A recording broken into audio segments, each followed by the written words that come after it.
Allah subhanahu wa ta'ala says, أُحِلَّ لَكُمْ صَيْدُ الْبَحْرِ. Lawful to you is the game from the sea. أُحِلَّ meaning eating and hunting. What? It is permissible for you, صَيْدُ الْبَحْرِ, the hunting of the sea. Meaning of those animals whose mawlid and maskan is water. What does mawlid mean? Birthplace. And maskan? Living place, dwelling place. So basically they are born in water and they live in water. That's where they live. So those animals who live in the sea, you are allowed to hunt them. When? In the state of ihram. Why? Because the journey of the sea is longer. Imagine you're going on a boat and you're going for, let's say, 2 months. It's a long journey. 2 months or maybe a month. Now in that case, how much food are you going to take with you? Especially if your boat is not really that big. How much food? Can you take animals with you? If you take vegetables with you, what's going to happen? They're going to get spoiled after some time. If you take some lentils or rice, which you're going to cook, it's possible that fire could spread in your boat and, it could be dangerous for you. So in that case, even in the state of ihram, fishing is permissible. Why? Because a journey is long. It's a different type of journey. This is the ease. This is the beauty of our deen. And this shows that Allah subhanahu wa ta'ala is alim. He is hakim. He knows our situation. This shows that He is latif. What does latif mean? One who notices even the finest, the little details. Very subtle, very affectionate, very kind. This is why He has allowed us that we can hunt in the sea, even in the state of ihram. وَطَعَامُهُ, and its food, meaning the food of the bahr, of the sea, it is مَتَاعًا لَكُمْ, it is a means of benefit for you. Meaning, it is also permissible for you to eat. What does it mean by ta'am? It is said that Sayd refers to those sea animals which you find alive and you catch. Like for example, you see a fish, you throw in your fishing rod and you catch the fish. This is what Sayd.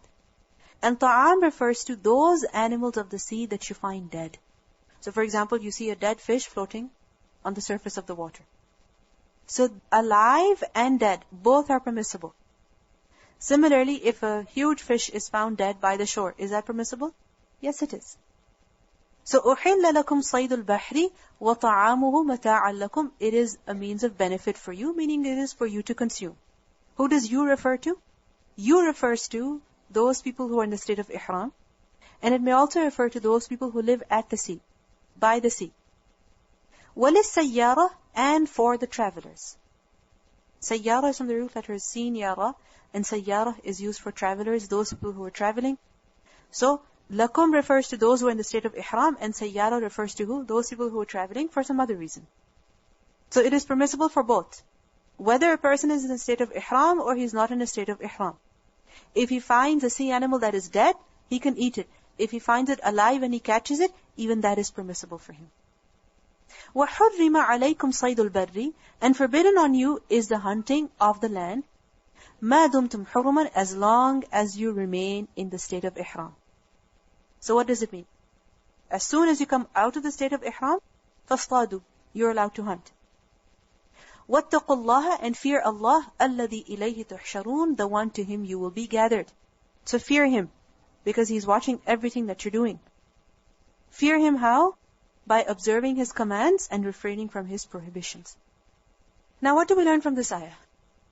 First of all, we learn about the permissibility of hunting sea animals. The permissibility of hunting sea animals, meaning fishing, when in the state of ihram and even outside of the state of ihram. It is permissible in all cases, in all situations. Secondly, we learn from this ayah about the permissibility of eating all sea animals. The permissibility of eating all sea animals, whether they are big or small, whether they're very tiny fish or they're huge whales, permissible. Whether you find it dead or you find it alive, still, it's permissible. Whether it is similar to a human being in its form, or it is similar to a dog in its form, or it is similar to a pig in its form. Okay, because this is how the Arabs looked at certain animals of the sea. So for example, the dog of the sea is the shark, and the pig of the sea is the dolphin. For them, this is what they called it. This is what they called it, probably because of the mouth. So basically we see that any type of sea animal, whether it is a mammal, so whether it is like a whale, a dolphin is what? So whether it is a mammal or it is not a mammal. So any kind of sea animal is permissible, and they do not need to be slaughtered properly. Whether it is big or small, whether you find it dead or alive, any kind of sea creature, it's permissible for you to eat. Which sea creature? Whose birthplace and living place is the water, is the sea. If you take it out of the water, it may be able to survive for some time, but it cannot survive for long. Like for example, a dolphin, it can come out of the water for some time. But if you keep it outside of the water for like a day, it can't survive. Like for example, a dead fish, if you find it, obviously you didn't pronounce the name of Allah subhanahu wa ta'ala upon it, so it's not necessary to say Bismillah. Like for example, sharks, they eat other animals that live outside of the water even sometimes. And they sometimes even eat human beings. Still they're permissible to eat. Why? Because this is general. Saydul Bahri. This is general. So all types of sea animals are permissible. We also learn from this ayah that, just to clarify, about the permissibility of eating all sea creatures, whether they're found dead or alive, whether they're herbivores, omnivores, or carnivores. Just to clarify. Now what about those animals that can stay alive when they're taken out of the water? And what I mean by that is amphibians. Like for example, crocodiles, or marine turtles, or let's say seals, penguins, what else? Frogs. They can live in water, and they can also live outside of water. Don't say ew.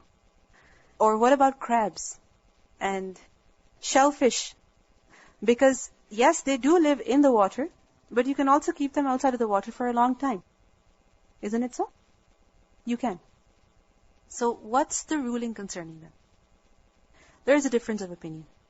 Some scholars say that any animal that lives by the water, it can live inside the water, any animal is permissible. So for example, a seal. It goes inside the water, but you see that seals and sea otters and sea lion, walrus. So these animals, yes, they do go in the water, but you also see them outside of the water for a very long time. But can you take them away from water completely? No, you cannot. Even when they're kept in the zoo, there's always some water for them. So what does it show? That their mawlid and maskan is water, whether they live inside the water or outside the water. What does it show? That their mawlid and maskan is the water. So they say that all animals, regardless whether they're crocodiles, or they are polar bears, or they are any kind of these animals that live in the water, by the water, they are permissible. Other scholars, they make a distinction. They say that no. Animals that can live outside the water for majority of their time, for a long time, they don't fall in this category, and they will be considered as animals of the land. Like for example, a crocodile. Or for example, a polar bear. They will be considered as animals of the land. And then you have to decide what type of animal they are. So if they have fangs, not halal. If they have fangs, they're not halal. So for example, a crocodile, a polar bear, not permissible. If they don't have fangs, and they are very soft and gentle in their movement, then they are permissible. For example, a sea lion, a walrus, similarly, a turtle, they're permissible. But these animals, what do you have to do? You have to slaughter them properly. Now there are some other creatures as well that live in the water that don't have blood. Like for example, shellfish. They don't have blood. Now what do you have to do in order to eat them if you find them alive? You have to kill them. How will you kill them? Either by hitting them, or by stabbing them, or by putting them in boiling hot water, or by roasting them or something of the like. You have to kill them before you can eat them. Now when you kill them, aren't they maita? Aren't they maita, dead animal? No. Why? Because you don't have to drain any blood out of them.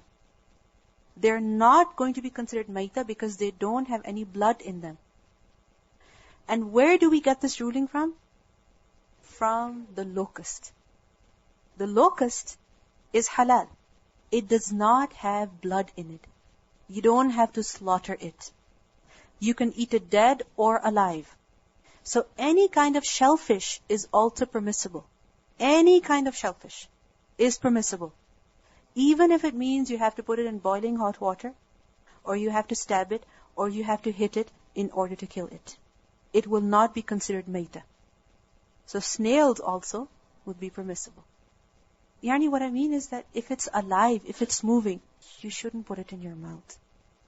There are people who do that. Live octopus, live certain types of fish, they actually eat them right away. And there's a particular way of eating it. If you don't eat it correctly, it gets stuck inside your mouth. But what's the main thing that you're supposed to? Kill the animal before eating it. And when you kill it, it won't be considered maita. Why? Because it doesn't have any blood. You don't need to drain any blood out of it. To summarize, all sea animals are permissible. All sea animals are permissible, whether you find them dead or alive, big or small, whether they have blood or they don't have blood. When it comes to amphibians or some marine mammals which can live outside of the water for a very long time, then in that case you will consider them to be what? Land animals. And you will deal with them accordingly. If they have fangs, not halal. If they don't have fangs, then they are halal. And what do you have to do? Because they have blood in them, you have to slaughter them properly in order to drain the blood out.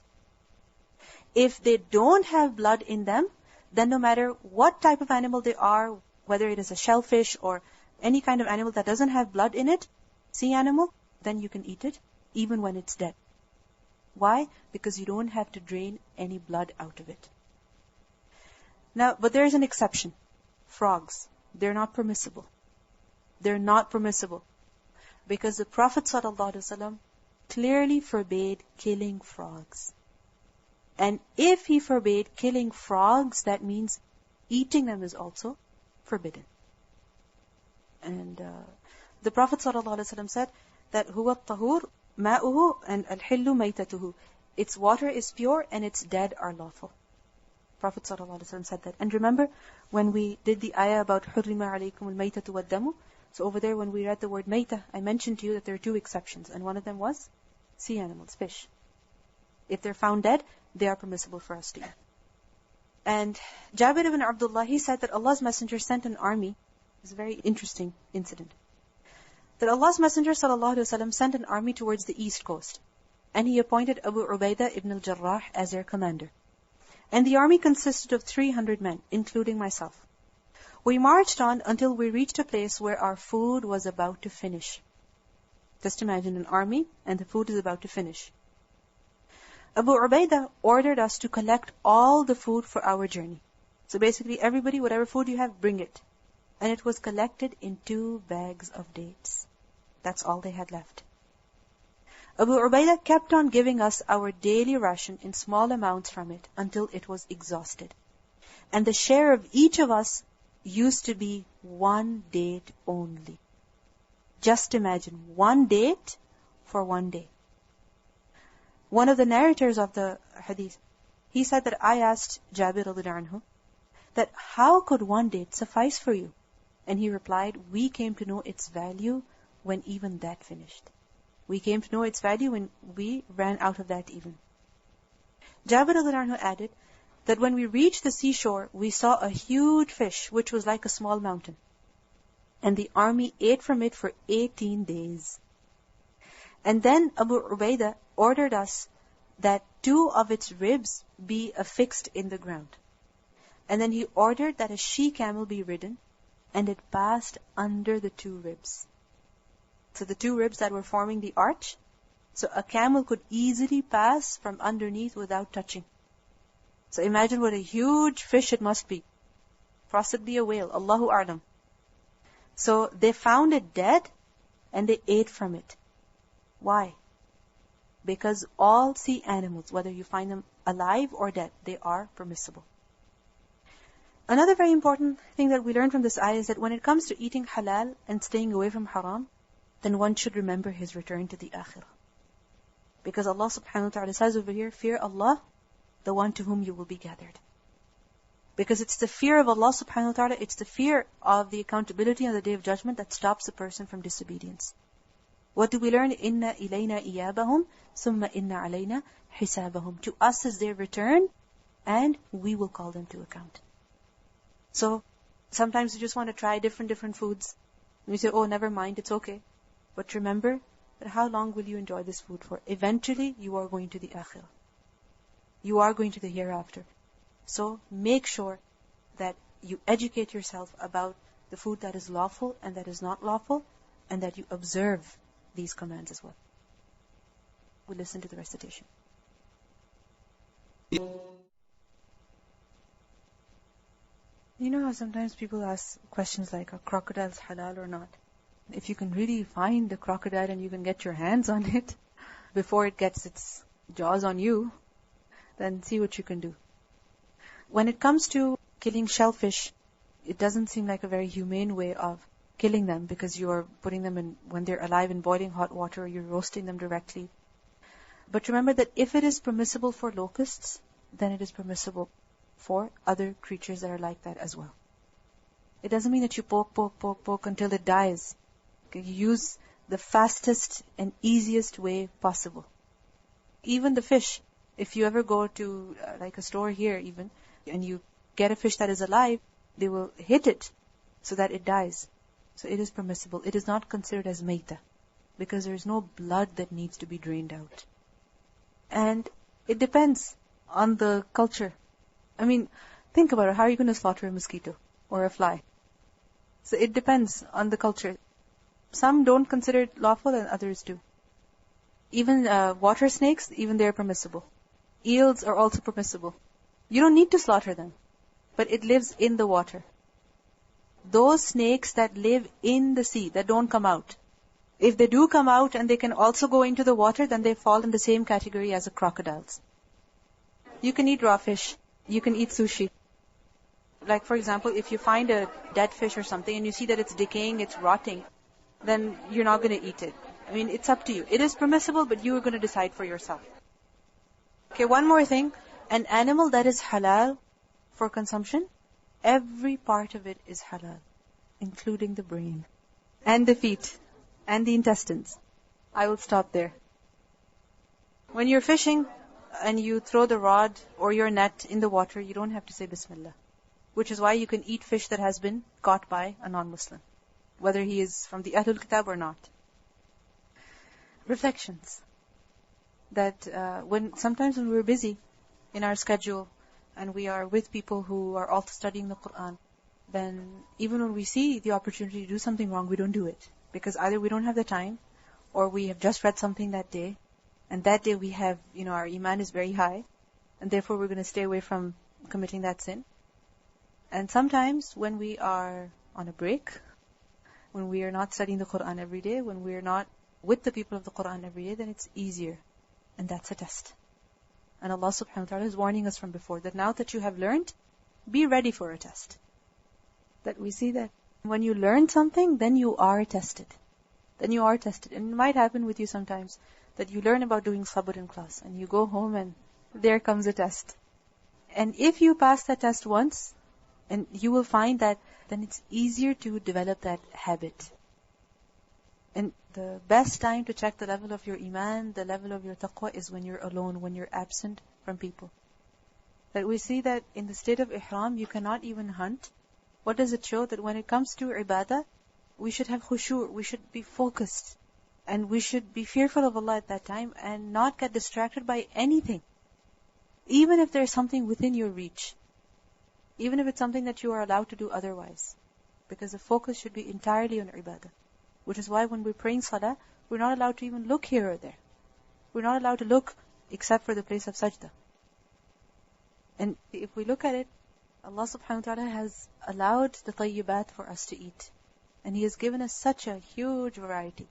And unfortunately we think, oh, this is haram, this is haram, this is haram.